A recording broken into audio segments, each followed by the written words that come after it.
favor of someone. That's why I'm going to put a auditors that you need a chintucho.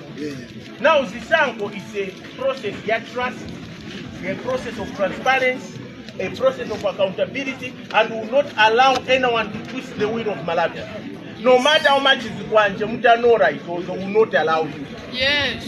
And if you be careful.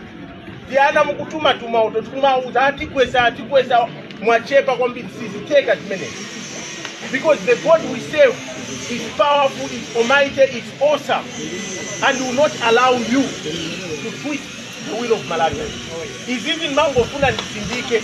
Kifungwa ndao hii na kama yangu ramati, uyoyo, comrade, kumati ana tanu kumandi tukwana ineyo. Ndikuti amena makutuma ni mafana pa social media. Ni mafana kwa ineyo. Auzeni. Ni mayanga kifungwa mabwana anu madalila oni mafana hefe kwa ineyo. Zona.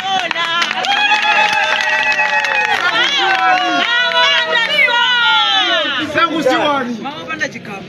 Uzana, muntu ukazaona muntu kwana saku yanka pikia. Yes. Sukutuazira kuganiza.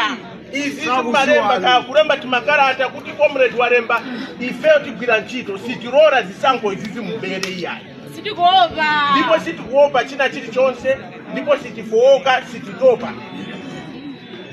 Nyamata MCP kwenda ndizikwanje museu sizodabwisa ndikudabwa sokuti inu mukudabwa chifukwa ndiye ndikhalidwe lawo mukuziwa inu anthu anzathu abale athu ambiri analuza zinthu zawo mulilongwe, mashopu anaotchedwa, anthu anaphedwa, apolisi anaphedwa, asilikali azimayi anavulidwa kuyendesedwa maliseche.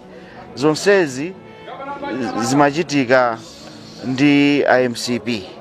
Ndiye lero palibe chodabwitsa chimene ndikuona ineyo chifukwa zikuperekano picture enieni kwa Malawi kuti kodi MCP ndi chani.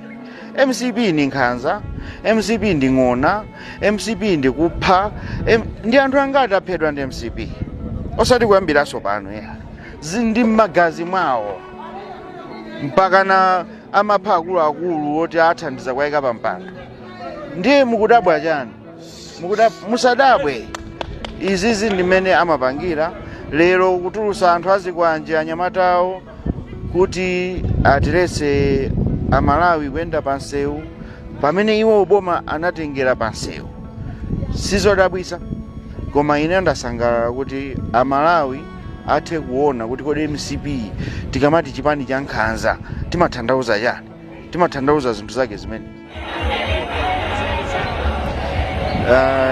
Choyambirira kunalifuna kwathokoza kunoko ku Blantyre tikamati constituency ya TPP ya mphamvu ndi athu komanso ndimafuna ikhale yathu, tifuna tizikhala number 1 komanso kwathokoza kuti ngakhale takumana ndi mayesero ochuluka pakatipa kumasi. Wachiwiri kwa mtsogoleri wa chipani cha UDF Halimu Elias wati ndodabwa ndi kupezeka kwa